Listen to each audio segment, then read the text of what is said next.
AI is developing faster than almost anyone could predict and has created a massive shift in startups. This AI shift will decide which startups survive the next 18 months and which ones don't make it. Let me be clear, this isn't hype. We've already seen companies caught flat-footed and struggling to survive because they were too slow to adapt. Meanwhile, leaner competitors using AI are outpacing them with smaller teams, faster product cycles, and slower burn rates. If you're a founder right now, this is your wake-up call. Ignore it, and you'll be gone before your next raise. Embrace it, and you can stretch your runway, scale faster, and look a lot more attractive to investors. In this episode, I'm going to break down how AI must be leveraged by every startup, the headcount it replaces, the mistakes founders are making, and how you can use AI to win in 2025. Shouldn't come as any surprise, but small firms, startups are adopting AI and AI tools much faster than the Fortune 500 companies. McKinsey said that in 2024, small firms were adopting AI at about a 40% faster rate than large companies. And in 2025, that adoption rate is supposed to be closer to 60%. So if you're sitting there right now and you're going, I'm not one of them, you are quickly going to be in the minority and you're getting left behind. So let's jump right into how you should be thinking about AI in your small business or startup. I think everybody naturally goes to the first most obvious use case, which is kind of headcount or roles. And I think that's very true, especially when you talk about a few specific roles. So I'll give you a couple of examples. So junior marketing positions that are writing basic copy, maybe they're scheduling posts for your social media, they're doing A/B testing for marketing, optimizing campaigns. Generative AI can do a lot of that already and can do it pretty well, and now can bring in some resources and some research to support its suggestions around strategies or copy or even scheduling, when to schedule a post, when to do those posts. We're all getting very comfortable dealing with customer support reps that are actually bots and not human beings. They're pretty efficient. They're getting better every day. Amazon's still sucks horribly. I don't want to deal with it ever, and they should be ashamed of themselves about how bad their support bots are. However, I have had mostly good interactions with them, and probably pretty soon I'll prefer to deal with a chat bot than an actual human being because they'll just be more efficient. And then if you're doing data analysis or research analysis or just doing basic research, that's almost been completely replaced by AI. Now I want to take a second to say it's not replacing data science. It's not replacing deep research. I don't trust the AI models that I've interacted with to replace the true professionals around data and research. I still think the best people to do that are human beings, not AI bots. And I think that there's still going to be a market for that role of that responsibility. Now, I think those same folks are absolutely incorporating some level of AI in their basic research, at the high level research, but there is a real skill set around data science that AI is just not ready to replace. And here's why this conversation matters. If you have fewer people, you have fewer salaries, and that means more runway for you, that means more profit margin for you, it means more leeway around pivots or strategy or product roadmaps. It basically just gives you more optionality because for most businesses, the people expense, right, the employee expense is their largest line item, if not one of their largest line items.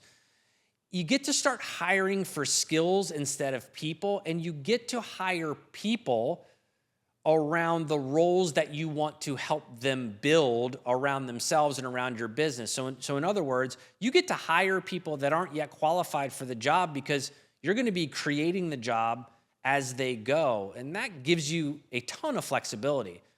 Investors love AI-enabled businesses. I'll take it one step further. I think they're expecting you at this point to incorporate AI in a very meaningful way. And if you don't, you're going to be in trouble because they're going to start asking you questions in the board meetings about why do we have so many people when we can be replacing this with AI, or we can replacing these roles at least with AI. How is that working? Why do we have so many people in this office?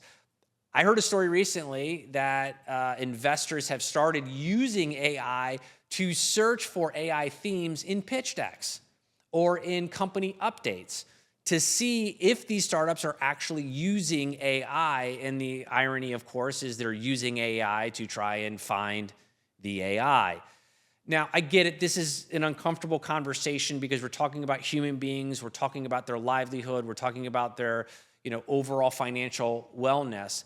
I don't think that AI will actually eliminate people, but it will eliminate roles. And I also think that what it will do is it will create roles that have a bigger impact. And because those roles have a bigger impact, you can pay them more because you can afford to pay them more because you have less people. Therefore, the truly exceptional, high-functioning, high-performing folks that you have around you that are fully utilizing AI are going to get paid more. So one of the things you want to make sure you're doing is you're not breaking things as you're incorporating AI. So there's a couple of steps that I learned from somebody who's much more of an expert in AI integration than myself, and he basically broke it down in 3 steps. So the first step is map your workflows and identify the repetitive rule-based tasks. These are things that AI can easily do by itself in a highly repeatable, high-quality fashion that you don't have to worry too much about. The second step is picking the right tool and matching the task to the AI. So a couple examples of that would be Jasper for copy, Midjourney for visuals, ChatGPT API, important to know that, ChatGPT API for customer service. And then step 3 is build guardrails. I mean, always have someone, a human being, reviewing for anything customer facing. You have to be comfortable and confident in this output before it ever sees or before a customer ever sees it. Even replacing just a single workflow can save you a ton of hours every week. And remember, those weeks compound over a year. So a single process that can be automated effectively through AI could save you thousands of hours per year. I am in no way, shape, or form an AI expert. I would consider myself a rookie, but I did start using the basics some time ago, like ChatGPT and Claude, and I was using it mostly for the basic generative tasks of writing outlines, rewording text, things like that.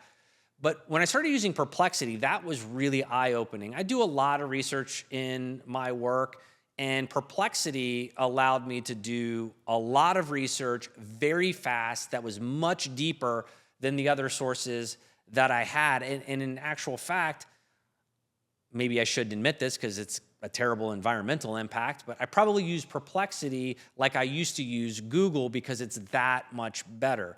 A more specific example is, in my line of work, we use PitchBook. And if you've ever used PitchBook or you're a subscriber to PitchBook, it's prohibitively expensive.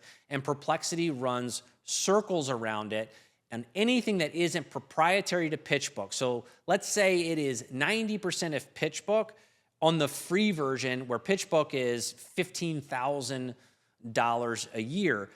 Perplexity is so fast compared to PitchBook. It's so much easier to use. It gives me a lot more information, all with citations. And now I basically don't use PitchBook nearly as much as I did, and I should probably consider canceling that membership. The founders who fail to successfully integrate AI into their business processes tend to make the same mistakes, and that includes treating AI as a set and forget scenario. They'll over-automate without oversight. I had this happen to me this week. Somebody sent me what was obviously an AI email as some sort of sales solicitation, and it had the wrong name on it. And for some reason, that particularly bothered me, so I was cheeky enough to respond to the email. I'm like, who's Bob? And maybe lay off the AI email. Please take me off your email list. I don't know why. That was probably pretty childish, but I did it anyway.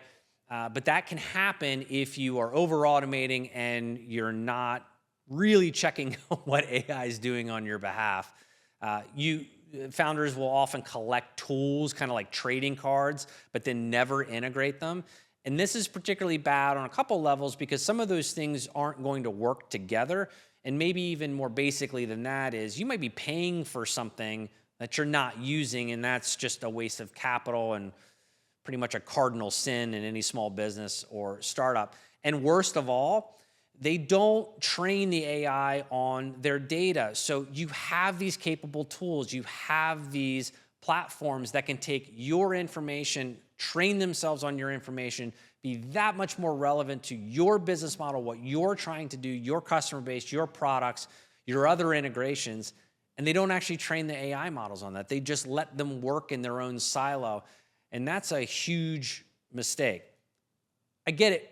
The free versions of all of these platforms are pretty powerful. It was interesting to me that ChatGPT 5.0 that just launched, people were just blown away by everything that it does for free. Now, they do a time limit or a data limit on that, and it kicks you off every so often. Ask me how I know. But everybody kept saying, well, Jesus, this is so good. Why would I pay for it? My head kind of went the opposite direction, which is if their free version is this good, the paid model must be unbelievable. It's hard for me to imagine that OpenAI, as savvy as they are as operators, would not in turn make their paid model exponentially more powerful than the free one. So don't forget that. The paid models offer a lot more optionality. They're a lot more powerful. You don't want to build your integrations around the free versions. That is probably a road to disaster because they'll change the model.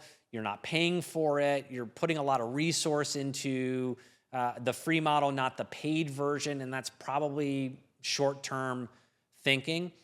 You know, the AI wrappers that people were standing up and they had a product that was basically just using OpenAI as a wrapper or Llama as a wrapper or Perplexity as a wrapper. You know, they would just create these, you know, companies around these things that weren't real companies. And I think that was okay for a little while, but that's really fallen out of favor. So if you're going into a pitch meeting or you're trying to talk to a customer about your product and all it is a wrapper around an existing AI or somebody else's model, be real careful of that because people don't value that the way that they used to. At the end of the day, the paid versions are worth it. They're not that expensive and they are incredibly powerful. I want to go back to this idea that AI doesn't kill jobs, it kills roles. The best startups, the best founders, the best talent managers are upskilling their workforce to use AI, so it makes their roles bigger, it makes their roles more fulfilling, it makes their roles more important, and it also makes their potential to earn more and to learn more and to grow within an organization that much larger or have that much more upside. I like how Scott Galloway puts it. He says this all the time, and I've repeated it several times, but he says, AI is not going to take your job. Somebody who knows how to use AI is going to take your job. And I think that's an important distinction.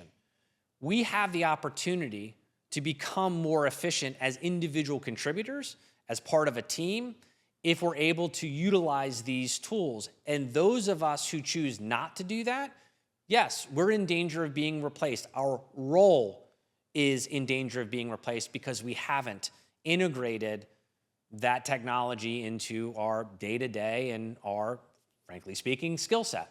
So why do investors want to see all of this AI enablement and integration into startups? Well, it goes back to what they've always looked for, which is capital efficiency, lean headcounts and workforces, scalability. Those are all made more possible or made more likely, at least, with a lot of these AI tools. You are going to be more capitally efficient because you can probably have a leaner organization from a headcount perspective.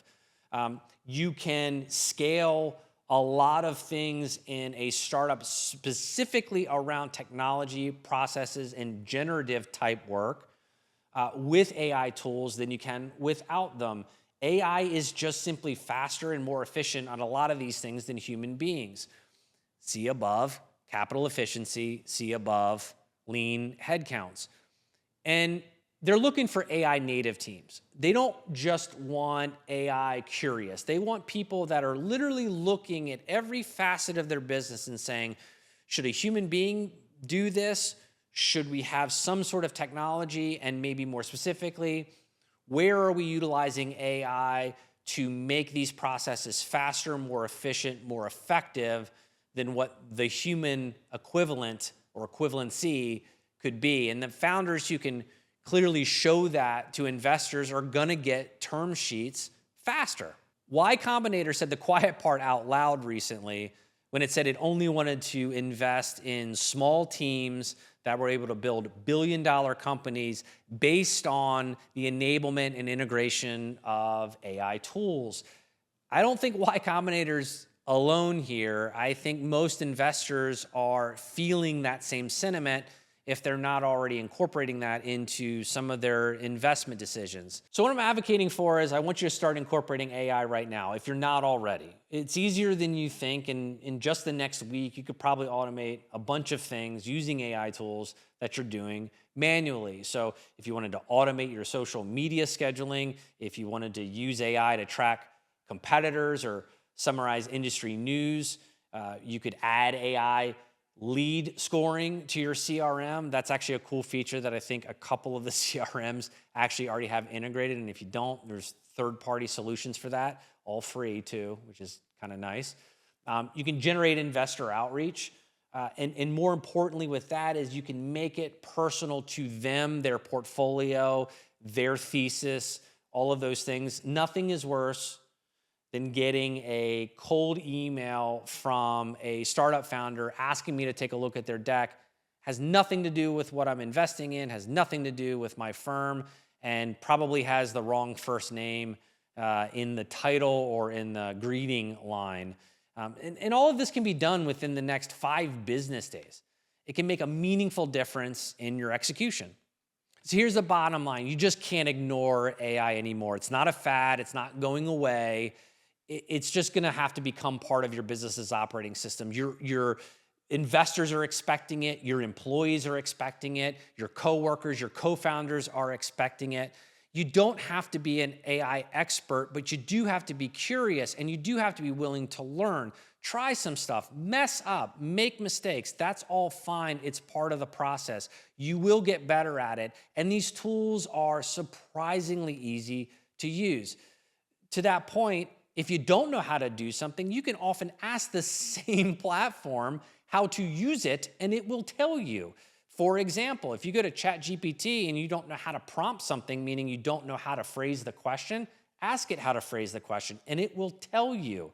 It is wild what these things can do, and they are so much easier to use than you think. Get on it, start using it now. It'll change how your business operates. It will change your business life. Thanks for checking out the episode. As always, like, comment, subscribe, and we'll see you next time.